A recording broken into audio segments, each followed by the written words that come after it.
my foot got trapped in it, and then I did like a backflip off of it and broke my foot. I think we were feeding our birds one time, and they never knew, but the cave was haunted. But I found it and tried to give it to her, but she said no. Welcome to the Appleseed Studio. I'm Sam Payne, your host, and the Appleseed is an hour filled with stories, tall tales, fairy tales, folk stories, personal and family stories, and more. And we share each one of them with the idea that the stories might give you something to talk about with the people that you love. Each story shared on the Appleseed can spark the words you need to talk about the things that are important to you with the people who are important to you. On the Appleseed, we believe that great stories can change your family's world. And we've got a terrific show for you today. The Grammy-winning storyteller Bill Harley is going to share with us a story about Barney Humphnaegle and how he deals with a magical piece of candy. She said, "Here, would you like a piece of candy?" And Barney says, "No, please take it." Barney says, "It's okay, please take it. Put it in your pocket for a surprise later." And before you say magic candy, yes, please, just know that this magical piece of candy comes with a lot of responsibility, the responsibility that Barney Humphnaegle never asked for. We'll also take you to the little town of Belfast, Maine, where a community arts center wanted to help its patrons connect after a time of pandemic and turned to storytelling to get the job done.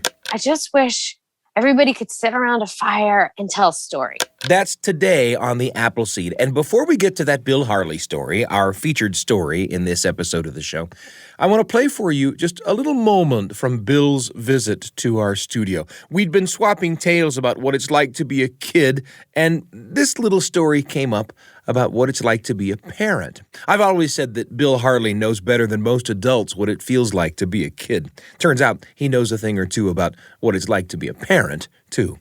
Here's just a little moment with Bill.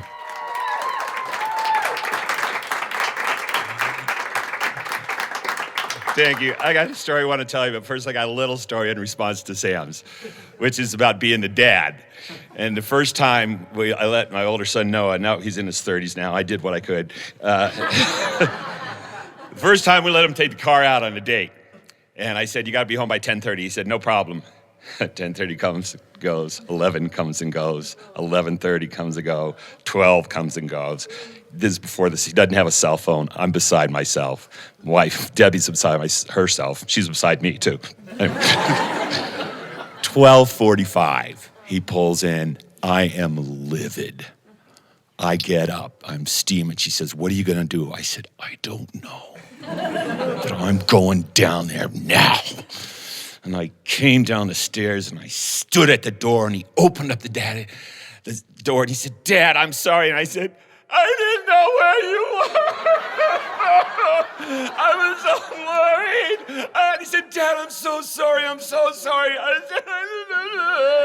He said, "Dad, I will never do it again. I promise." I said, "Okay." I went back upstairs. I got in the bed. Deb said, how'd it go?" I said, "Pretty good." Bill Harley with a tiny little story about what it's like to be a parent. Parents feel stuff, and sometimes kids take it for granted that they don't. And sometimes if a kid gets to see for a moment how a parent feels, it helps. If you're a parent and you remember the love you felt for your child during a tricky parenting moment, maybe that's a story you can share at the right time. Now, not only do parents feel stuff that's sometimes tricky for their kids to see, but kids sometimes feel stuff that's tricky for their parents to see. And in this story, Barney, the kid, is experiencing a normal kid day, frustrated at how long the shopping trip is taking, the shopping trip his mom has dragged him along for. But then the day takes a magical turn, and when Barney's whole world seems to be caught up in the madness, Barney feels the weight of responsibility for the whole thing, and even as young as he is, feels like he might be the only one who can do anything about it. The story is called The Best Candy in the Whole World, and to tell it, Bill Harley is waiting in the Appleseed Performance Studio with our terrific studio audience. Let's join them, shall we?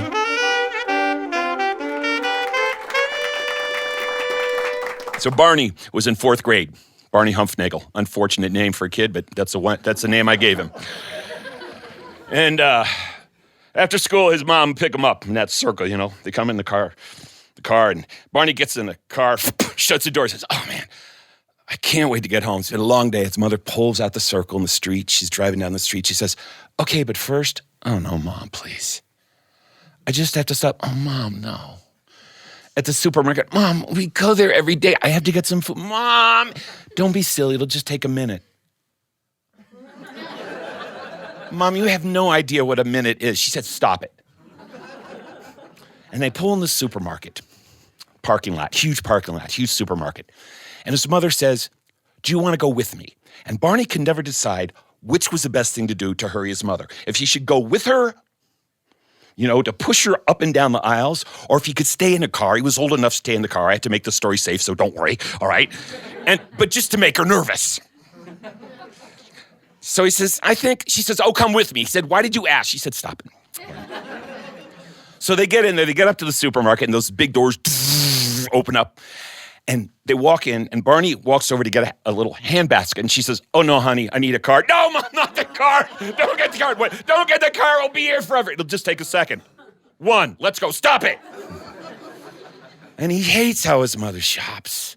It's like she goes there every day, but it's like she's discovering a wonderland every day. She stops and she looks up at the shelves like she's never seen things before. She takes one thing off and she looks at it and she makes another thing off that's almost exactly like the first, and she's in the middle of a story, which she actually is. Like, pick me, take one, Mom, stop it. And they're going up and down the aisles and they're making pretty good time when he hears his mother say, Janice? Oh, hi, Liz. Oh, no! It's his mother's friend, Janice. This'll never end. They stand in the middle of the aisle, blah, blah, blah. Oh. And finally they get going. They're almost at the end. She goes, oh, I got to go back. I forgot lettuce. Oh, all the way back to level 1. They finally get to the checkout line, and it's a mile long, and Barney says, oh! His mother said, what is it? Mom, I'm going to be the only boy in the history of the United States of America who starved to death in a supermarket. She says, I've had it. If you're going to be like that, you just go stand outside the door and wait for me there. Barney says, fine. Goes outside, the doors open, close behind him, and he's standing waiting for his mother, something he's never done before. That's a joke. And he hears the doors open, and he turns to see if it's his mother, and at first he thinks it is because the cart is filled with bag upon bag of groceries.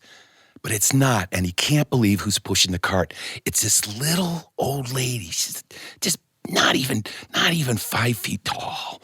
And it's a warm day, but she's got this long, dark red overcoat reaching all the way down to her ankles, a little blue pillbox hat. And she's pushing this huge cart like this, just pushing it. And she gets to the end of the sidewalk and she stops to see if there's any cars coming. And there aren't, but now she's got a problem, see, because there's 487 pounds of grocery. And she doesn't have the inertia to get it going. And Barney's heart goes out to her. And he walks over and says, can I help you? And she says, oh, well, everyone's so busy. He said, not me. Let me help. So she says, I have the little blue car. And she points, it's this car on the far end of the parking lot, a half mile away. Why she would ever park there. And he starts to push the cart and she says, wait for me. And Barney slows down and she's got this pocketbook, half her size. She's dragging it along the ground. And they get to the car and she says, now, let me see if I can find my key. And she means it. She reaches in the pocketbook and she feels around and she takes out the key. It's not even on a key ring. It's not a button key. She cleans off the lint. And she sticks it in the door and she fumbles and she gets the door open. And then Barney takes all those groceries and he puts them in the back seat and shuts the door and says, there. And she says, thank you. He says, you're welcome. She says, now. And she reaches in her pocket. She says, would you like a nickel? And Barney says, no. Please take the nickel for a little surprise later. Barney says, no. Are you sure? No. She said, wait, I have something else. And she leans into the car, and there on the driver's seat is this little brown wrinkled bag, just as wrinkled as she is. She reaches into the bag, and she pulls out a piece of candy wrapped in red wrapping paper, twisted on each end. She said, here, would you like a piece of candy? And Barney says, no, please take it. Barney says, it's okay, please take it. Put it in your pocket for a surprise later. Barney says, okay. He takes the candy, puts it in his pocket. He doesn't think another thing about it. Walks back over to the supermarket, and his mother is still in line. But finally she gets out and they go home. The next morning, Barney is late getting ready for school. It's not quite clear whose fault it is. There's a lot of finger pointing. But Barney's in a hurry to get dressed, and so he just puts the same pair of pants on he wore the day before. And his mother drops him off at school, and the school, it's early. She had to get rid of him because she had to go to a job or something. I just thought of that. And the kids are still outside, and there's a teacher out there to make this safe. And the kids are, he's talking to his friends, and he's talking to two of his friends. He puts his hands in his pocket. He said, wait, what's that? He pulls out the piece of candy. He said, oh, yeah. And one of his friends said, where'd you get that? He said, I held this lady yesterday, and she gave it to me. He said, do you want it? He said, I don't care. He said, can I have it? He said, sure. He puts it in his friend's hand. As soon as it touches his friend's hand, he says, never seen a piece of candy like that before. He unwraps it. Never smelled a piece of candy like that before. Puts it in his mouth.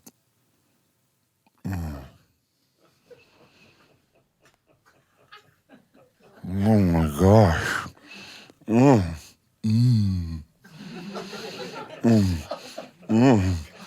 This is the best candy in the whole world. Barney says, really? His other friends, has Barney got any more? He said, no, she just gave. There was another piece of candy. Just like the first. She must have given me two. His friend said, can I have it? He said, yeah. He drops it in his friend's hand. His friend says, never seen a piece of candy like that before. Unwraps it. Never smelled a piece of candy like that before.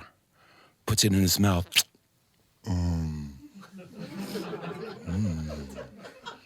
Oh my gosh. This is the best candy in the whole world. Barney says, really? Just then, the bell rings. The doors of the school are flung open. The teacher says, everybody go to your class. And the kids say, yay, it's time to learn. And well, it could happen. And they run down the hallway to their class. Now, Barney, his teacher, Miss Simmons, there's two things you need to know about Miss Simmons. Is the first thing, she's a neat freak. Everything has a place and everything in its place, and we can't learn if we are not neat. And the second thing is she's mostly interested in reading. Read until you think you're just going to throw up. But anyway, Barney sits down at his desk, and he has morning work. They start to make you work even before school has started. And Barney's working, and he makes a mistake on, I guess it's a math problem. It's exactly what it is. It's a math problem. And he looks in his desk for an eraser, and he can't find one. Says, maybe I got one on my... It's another piece of candy. He puts it in his desk, puts his hand in his pocket. Oh.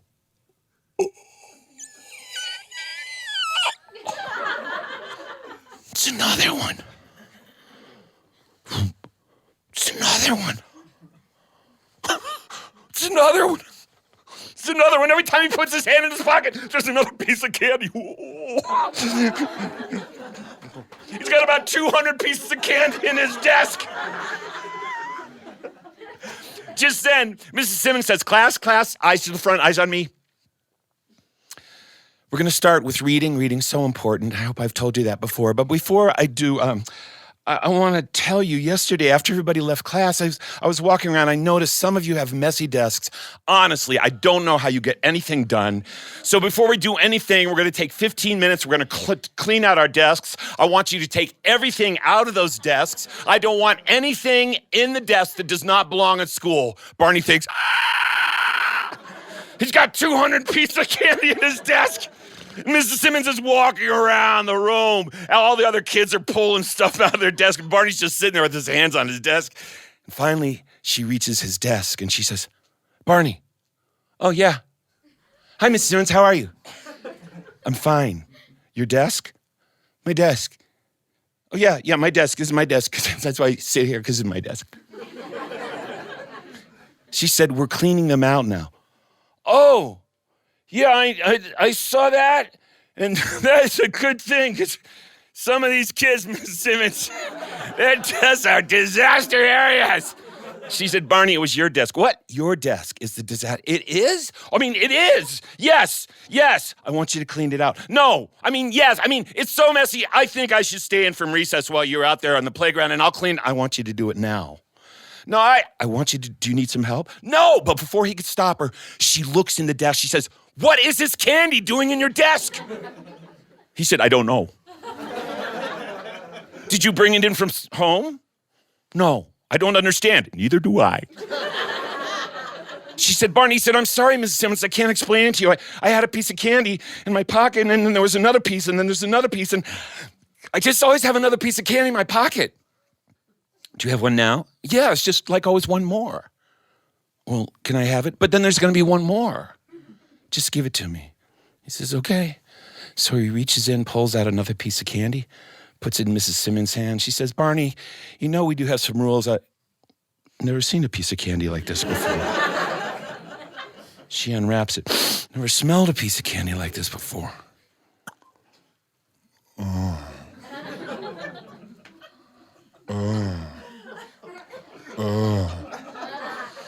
Oh my gosh. This is the best candy in the whole world. Are you all right? I'm fine. Class, line up for candy from Barney.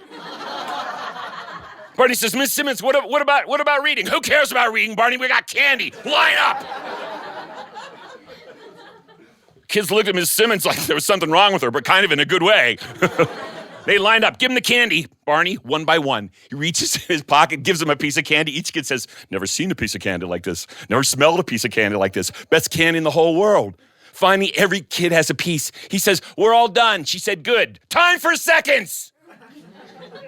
They're making so much noise. The teacher next door, the other fourth grade teacher, Mr. Dinkmeyer, sticks his head in the door, says, Miss Simmons, what's going on? Get over here, Dinkmeyer. What? Get over here. What? Dinkmeyer, get over here. He walks over and says, are you all right? Never been better. Barney, give him a piece of candy. Miss Simmons, give him a candy. I'm your teacher, give him the candy. Reaches in his pocket, puts one in Mr. Dinkmeyer's hand. Mr. Dinkmeyer says, you know, Mrs. Simmons, I've never seen a piece of candy like this before. Barney says, I don't think you should touch it anymore, Mr. Dinkmeyer. He opens it up, never smelled a piece of candy. I really don't think you should put it in your... Oh my gosh, this is the best candy in the whole world. Let me get my class. Pretty soon the entire fourth grade is lined up down the hallway getting a piece of candy. Each kid saying, I've never seen a piece of candy, never smelled a piece of candy. This is the best candy in the whole world. They're making so much noise, the word gets down to the office. This announcement comes over the PA system. Will Barney Humphnaegle please report to the office to see Mr. Dibble? Mr. Dibble! Mr. Dibble spent most of his time behind this huge desk. He's like Jabba the Hutt back there. Barney walks down to the secretary. He says he's in his office. He's very upset. He walks in. Mr. Dibble says, Barney? Hello, Mr. Dibble. Have a seat. Barney sits down. What's this I hear about you bringing in candy in from home for the whole fourth grade? No, I didn't bring it in. What? No, I didn't bring any candy in. But you gave them candy. Yeah, I did that. I don't understand. Neither do I. Barney, I know. But I did. But I didn't. It's not funny. I didn't say it was funny, Barney. He said, I'm sorry, Mr. Dibble. I don't know what to do. I got a piece of candy yesterday, and then there was another piece in my pocket. I gave one to my friends. I gave one to Miss Simmons. She lost her mind. And Mr. Dinkmeyer, I got this piece of candy. I can't get rid of it. You have candy now? It's just one piece in my pocket. Can I have it?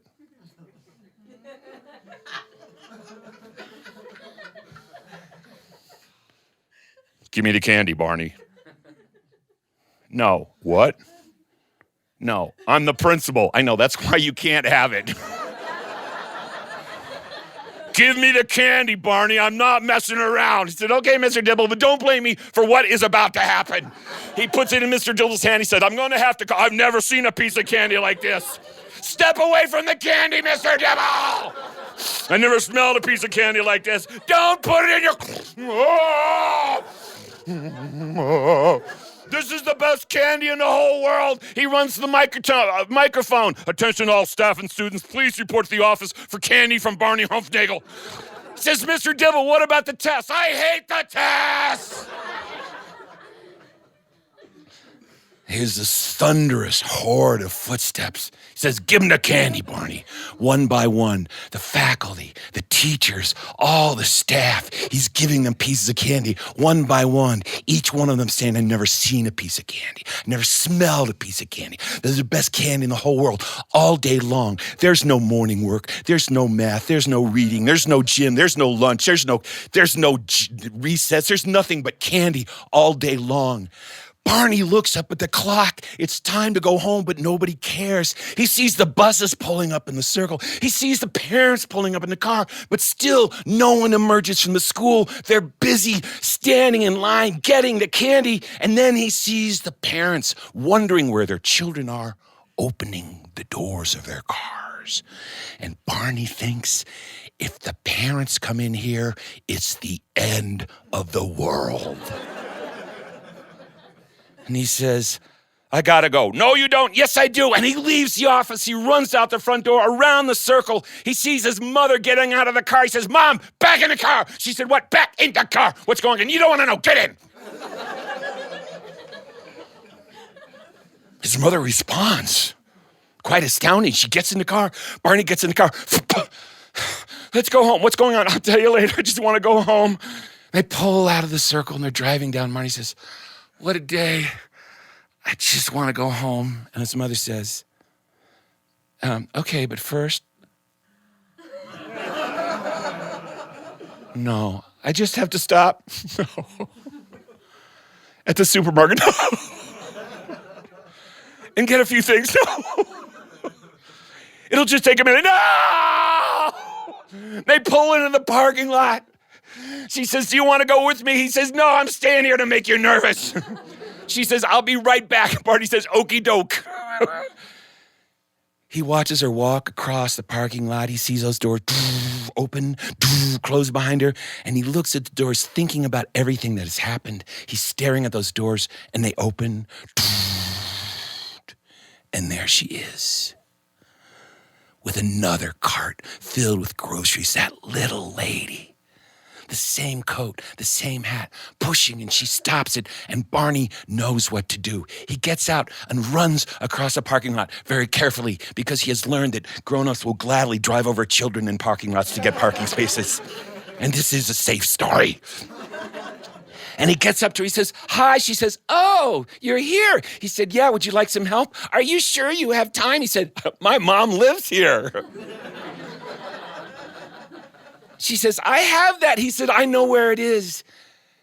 And they push the cart all the way back to where that car is in the same place. She's dragging her pocketbook. She says, let me see if I can find my key. He says, I know you can. She finds the key. She fumbles with it, opens the door, puts all the groceries back. She says, there. Thank you. He says, there. You're welcome. And she said, would you like another piece of candy?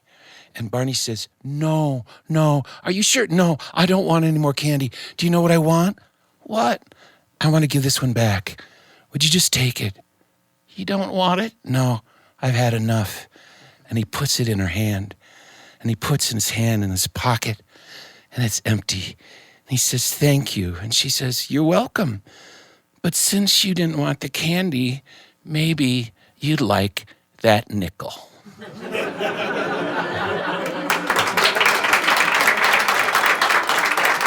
Thank you all. Ladies and gentlemen, Bill Harley.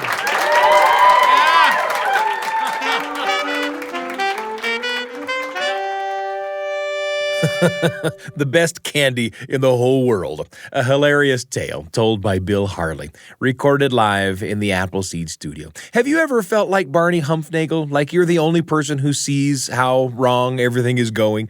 Maybe you feel a little responsible even, and you don't quite know what to do. I've felt like that.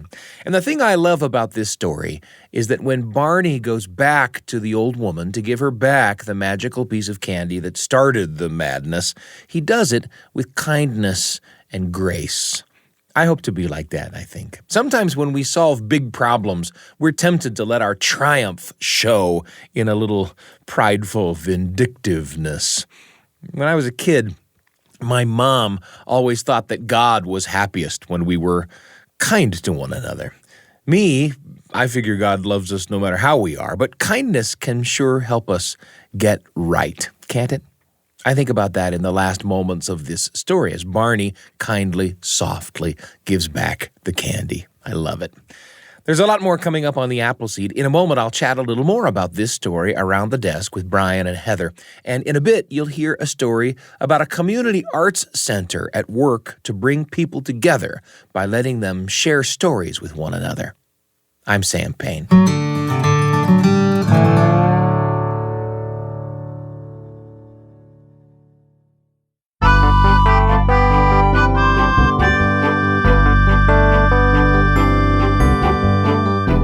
A moment ago, it was a pleasure to be in the Appleseed Performance Studio and hear the great storyteller and musician Bill Harley with a story called The Best Candy in the Whole World. And it'll be a pleasure to chat around the desk with the producers of the Appleseed. I've got them here, Dr. Brian Tanner, Dr. Heather Bigley. Guys, thanks for joining me. Hello. It was good to be here. You know, I'd never heard a story like that. I'd never smelled a story like that. Okay. My head is full of candy thoughts. Where did that story take you? I was just taken. Is that the verb? Took. I was transported to the grocery store and waiting for my mother in the grocery store. And, I used to go and sit and read books because there was the magazine center and they would have books there for children. And I would just read and page through books. And my sister would actually be with my mother engaging in quality parent-child time. But, I would hide. And I was usually, have a distinct memory of being mistaken for a little boy often because I would have I always wore my brother's hand-me-downs and I had usually a ball cap on and someone would come along and go, well, young man, what are you reading? And be like, hello. And, at that time, that was always a compliment, right? Yeah. If you're mistaken for a little boy, that was a compliment. So I'd kind of be like, hee, I got away with something here. But in my own little world, it was actually fun, Yeah. Oh, I get to go read books. I don't mind that. Bill Harley does really kind of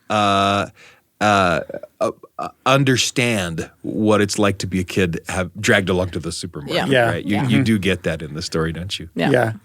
One thing How about you, Brian?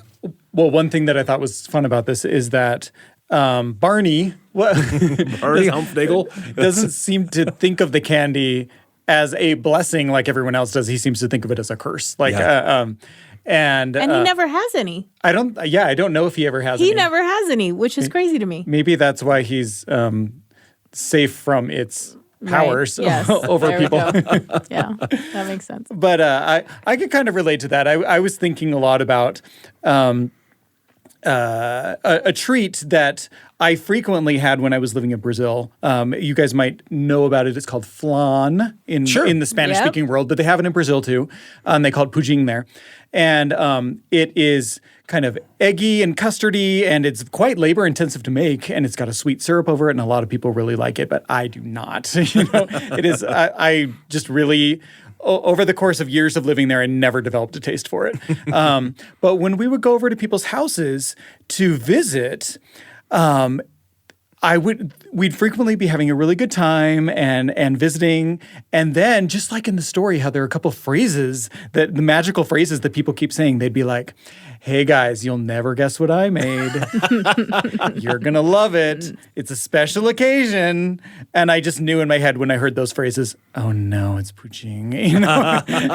And they'd bring it out and be like, ta-da! And everyone would be like, ooh, poutine. And I'd have to, put on a smile and kind of choke it down because they worked so hard on making it, and I'm sure they only made it because they thought that I would love it. But that was something where I was just like, here's this thing that everybody else seems to derive pleasure from and think is delicious, and I just really would rather not have any part of it. There's something wonderful about your, you cite that there's a kind of refrain when you hear that, just like in the story, right? Uh-huh. That's one of the reasons why it feels like an old folk tale is this sort of repeated refrain. I've never tasted anything like this. I've never smelled. Yeah. And recognizing the refrain of the dish that's coming that you're not going to enjoy. Exactly. It reminds me of Turkish delight a little bit. Just that sort of mystery about it. And as you listen to the story, like, what is the candy? Is the candy something special for each person, right? And it's the same idea with when you're introduced to Turkish delight in the Chronicles of Narnia. I'd never heard of that before as a child and was like, what is this magical, wonderful thing? And then you actually experience Turkish delight and you're like, well... Okay. Yeah. That's also on my list of treats that other people seem to like and I do not care for at all. There was a lot of buildup in my childhood over Turkish delight. And then when I actually had it on a trip to Britain, I was like, I can't believe that this is the thing that enticed someone to sell their soul. Like, betray their family, siblings, and the world. Oh boy. So I do have to ask, right? As you were listening to the story of the best candy in the whole world, was there a candy that came to mind? The thing that approximate that experience for me is not candy, but once again, it's something from Brazil that where I became acquainted with it there, but you can find it in other parts of the world. It comes from Italy, in fact, is panettone. Which is like the Christmas bread. Yeah. Oh, good heavens. Yeah, and it has... great bread pudding with that. Yes, it has candied orange peels and raisins and things in it, but it has the most amazing smell. Like, my favorite smell in the whole world is when and panettone always comes in a beautiful little box. Yeah. And you open the box up, and it's inside of a plastic bag, and I put my face as close as I can to the bag, and I undo the twist tie, and I open it up, and I just get that. That is me with salt and vinegar chips. Yeah, that's really? a good one, too. Yeah. Wow. Yeah. I'm just salivating right now. Yeah. I just said salt and vinegar chips, and I'm salivating. Okay. Pardon me. So, panettone. Salt and vinegar chips, is that what you're going to go with, Heather? Well, no, I recently discovered these sour cherry candies that are imported from Britain at the World Market. Right, a plug in case they want to sponsor us or send us some. And I now just buy them myself and have them imported for me directly because they're so great. And if I'm at church, I hand one to the person next to me, like, here, we just made it. We made it through. Have a sour cherry candy. What do they look like? Are they just little? They look like Lifesavers, except they're individually wrapped, which makes them much better to share in this COVID era. Yeah. There is a memory that the story brought up for me, and I'll share it with you now. It's today's entry in the Radio Family Journal. The Radio Family Journal with Sam Payne. A tiny little story for you and your family, right when you need it, on the Appleseed.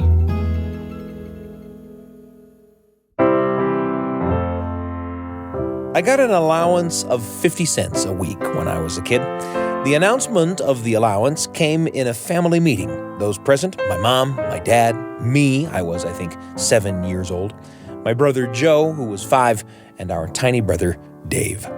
We got the allowance in nickels, 10 nickels each, and out of fabric on her old Singer sewing machine, Mom had made these individual wall hangings for each kid, and the wall hangings had little fabric pockets in them, 3 pockets in each wall hanging.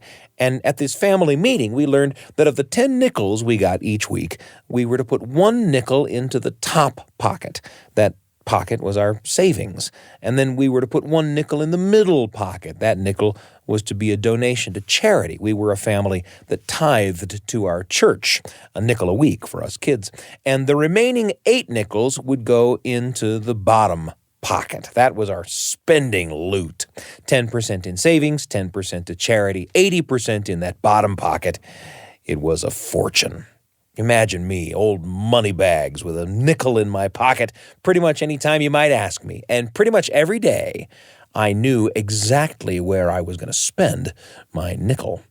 The walk to my elementary school by way of the roads was about a mile. I could cut that into a walk of just a couple 100 yards if I forsook the road and cut across the horse pasture and walked the log across the creek and skirted Mr. Brown's apple orchard.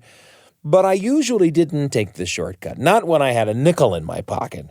I didn't even take the long route by the regular roads. I took the extra long route, maybe a quarter mile out of my way, because that way lay the magic of the Alpenhaus, our tiny town's real, honest-to-goodness candy store. My town hardly had a business district at all.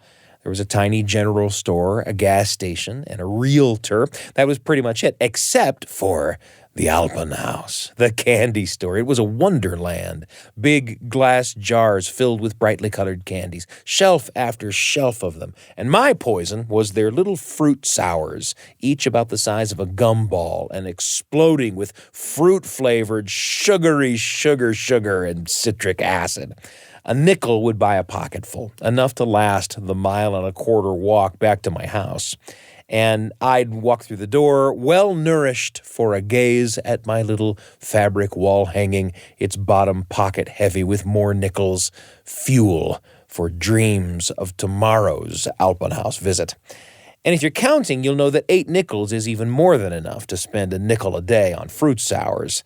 And if you were ever a kid, you'll rightly guess that we tanked up double or triple on Saturdays, partly because there would be no fruit sours on Sundays. People complain about the coming of Monday, right? The beginning of the work week. Somehow, though, I don't complain. And I think it's a holdover from my elementary school days when Monday meant a return to the candy store after a Sabbath dry spell. Well, those are great memories. In those days, I didn't want anything else. It really was that simple. In my mind, staying happy was a matter of just keeping me in enough nickels. And of course, it's been a few years, and it's different now. My grown-up mind is turned to the care of the people I love, the insight and wisdom to be a good husband, a good father. If it were as simple as keeping me in enough nickels now, life might be a breeze. Enough nickels, dimes, and dollars, as it turns out, are easier to come by now than they were when I was 7. But coming by the wisdom, the insight to nourish me like not even fruit sours ever could, that takes some special care. And there aren't any shortcuts. No cutting across the horse pasture and over the log and up the side of Mr. Brown's apple orchard. It's all long route stuff, the full 1.25 miles, making time for thoughtful conversation with the people I love, making time to learn things about the world. For me, making time to pray and to take walks and to write and to talk thoughtfully with you. Making time to communicate to my kids the things that are important to me, just like my parents made time to communicate to me the things that were important to them when I was a kid. Those things nourish less like a trip to the candy store and more like a season working in the garden. My hometown has changed a lot. There's a business district now, and there's no candy store. Alpenhaus closed up its doors years ago when I was still a kid. At least that's what I thought. The truth is, I was driving through that area not too long ago, and I discovered a candy store in the town next to the town in which I grew up. And nostalgic for those good old times, I parked and went in, and wouldn't you know it, it's the same folks. My childhood neighbors work there. And after a glad greeting, I looked assiduously around the place, and what do you know it? They were there, the same gumball-sized fruit sours I have loved since I was 7 years old. And don't think for a moment that I didn't buy a bag of them to take home. After all the long-form stuff, the garden stuff, the soul nourishment that comes from prayer and walks and learning things about the world and thoughtful conversation with people I love, that stuff is all delicious by itself, for sure. But there's just no reason it can't go down a little sweeter with a pocket full of fruit sours. That's how I've felt about it for a lot of years, I guess, since the long-ago family meeting in which I first started getting an allowance.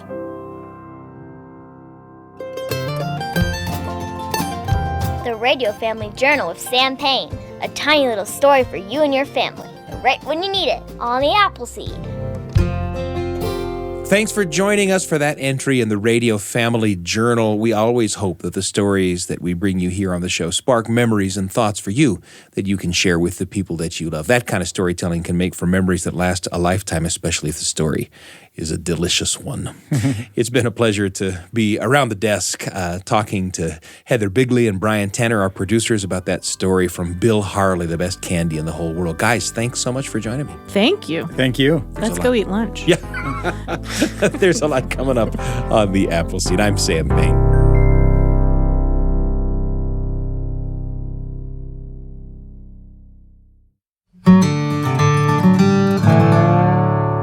It's great to be with you on today's episode of The Appleseed. We've already heard stories filled with magic and humor, stories about what it's like to be a kid, stories about what it's like to be a parent, and up next, a story about how storytelling is helping a community on the way out of a difficult and isolating time, the time we've all experienced in the last few years.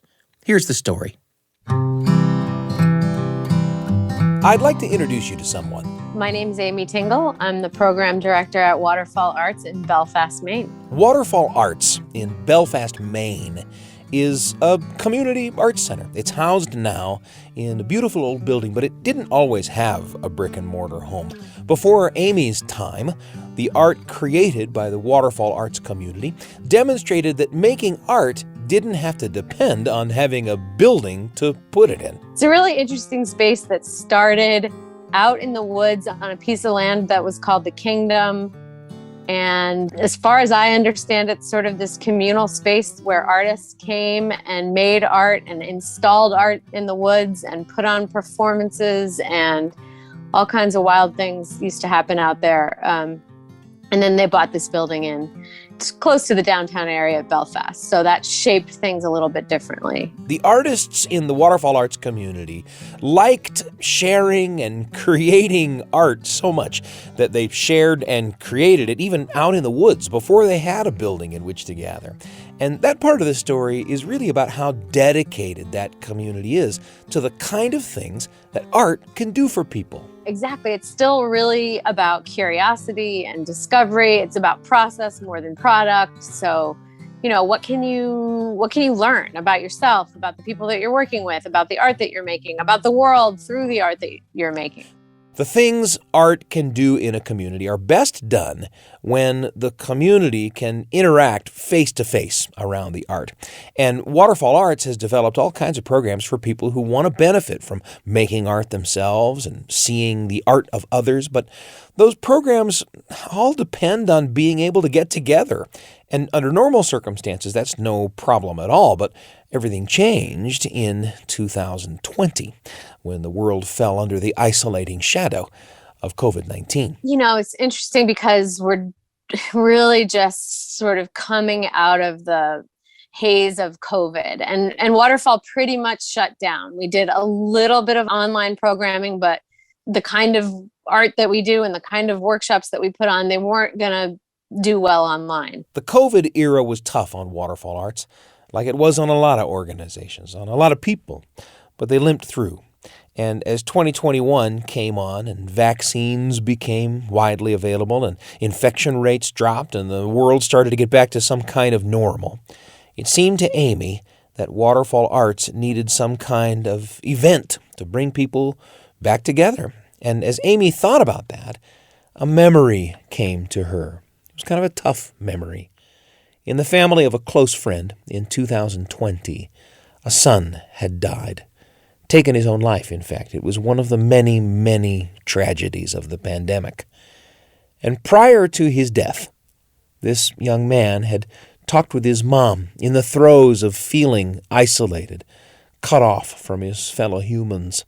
And he told her about how he wished things were different, about how he wished there was some way he could connect in meaningful ways with the people he loved. And he had said to his mom at one point, "I just wish everybody could sit around a fire and tell stories."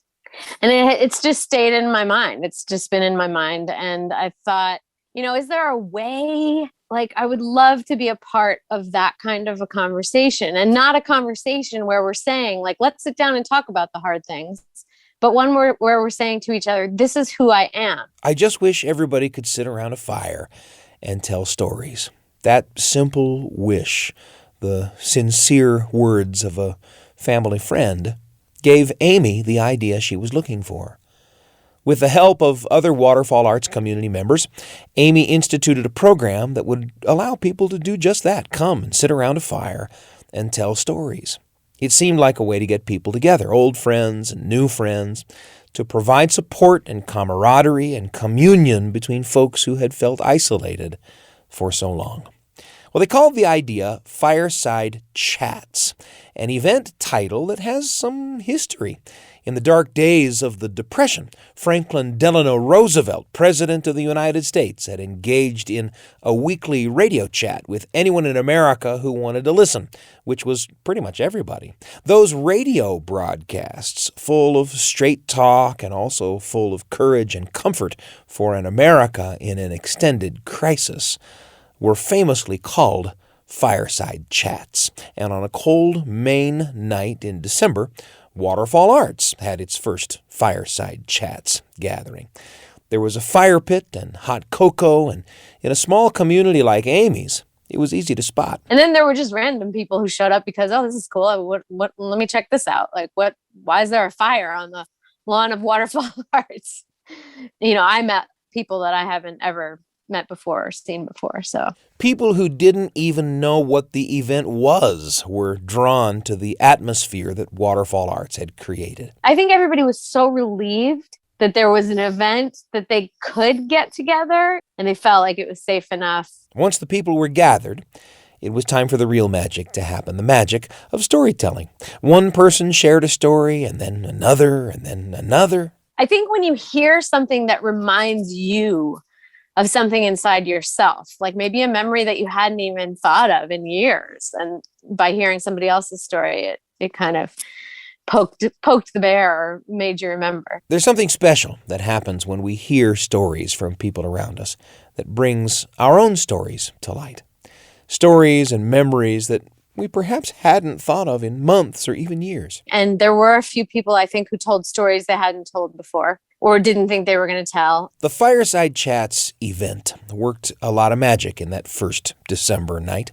And Amy and her colleagues learned some things too. They learned, for example, that the impulse to stand up and share a story with friends or strangers is kind of a still, small voice.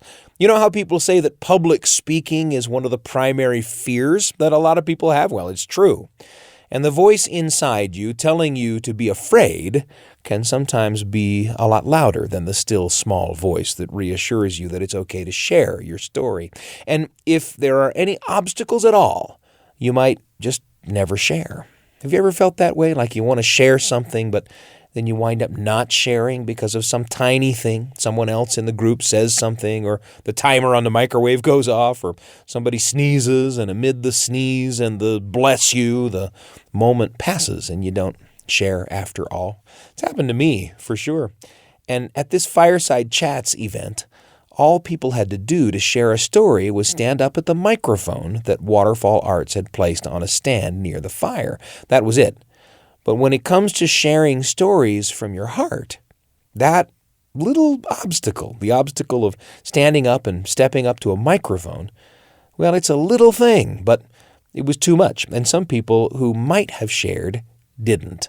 So Amy made a tiny little adjustment to the second Fireside Chats event, the one in January. And then the second month, I said, I think it would be better if we just stayed sitting. We can pass it around the circle and stay in a circle instead of asking somebody to sort of get up, because I think that led to a little bit of stage fright.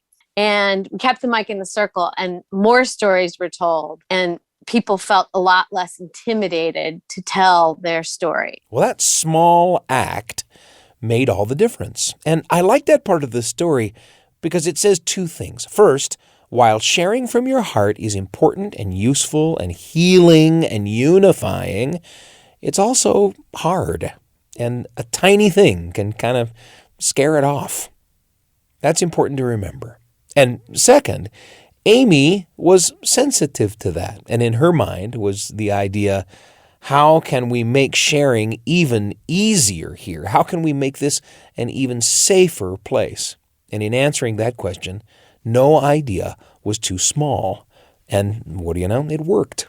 At the second event, the one in January, everybody shared. And even though some people in the circle didn't even know each other very well, it got pretty close, pretty vulnerable. We've seen the range of emotions, right? I mean, I think that's the humanity of it, right? Where somebody is telling a story and sort of welled up with tears. And then I felt the rest of us, kind of get teary with them. So there's that range of emotion that you're seeing, and that's what makes us so human and what connects us to each other. Experiencing that range of emotions with one another, hearing and accepting each story as it's told, laughing and weeping together as part of the healing balm that brings a community out of a difficult era. That's the gift that Fireside Chats has given to the community surrounding Waterfall Arts, and it's changed everybody. It's changed Amy, too.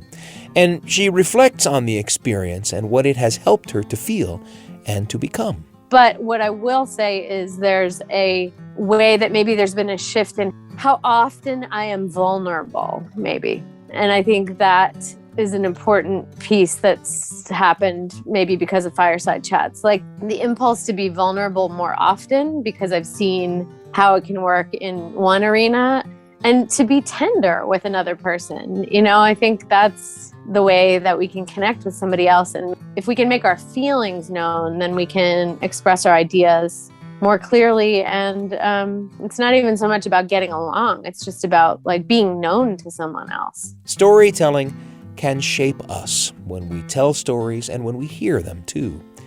And the things we can learn from other people when we share stories with them are things that can bring lasting change. So build a fire of your own. Make a welcome space for people who are like you and for people who are unlike you too. Keep the mic where folks can reach it, and with a tip of the hat to folks like Amy Tingle, people who have road-tested the notion that storytelling can do some of the heavy lifting in a community that needs to find a way to understand and connect with each other. Go ahead and let the stories flow. It's been such a pleasure for me to share this hour with you. We've enjoyed stories about magic candy and the weight of responsibility in the face of problems that candy brings about in Bill Harley's The Best Candy in the Whole World. We heard Bill's tiny little story about being a parent, and a story about the way one community is using storytelling as a way to unify and connect people in the wake of the difficulties of the pandemic. And we hope these stories give you something to talk about around the kitchen table or the living room. That kind of talk can make for memories that last a lifetime. Download the BYU Radio app for ways to listen to all the shows produced by BYU Broadcasting. The Appleseed is pleased and proud to be part of that family of programs. There are podcast-only extras you can hear if you subscribe to the podcast. And if you found us on the podcast today, rate us and leave us a review. It helps people find the show. I'm Sam Payne, and I can't wait to be with you again on the Appleseed.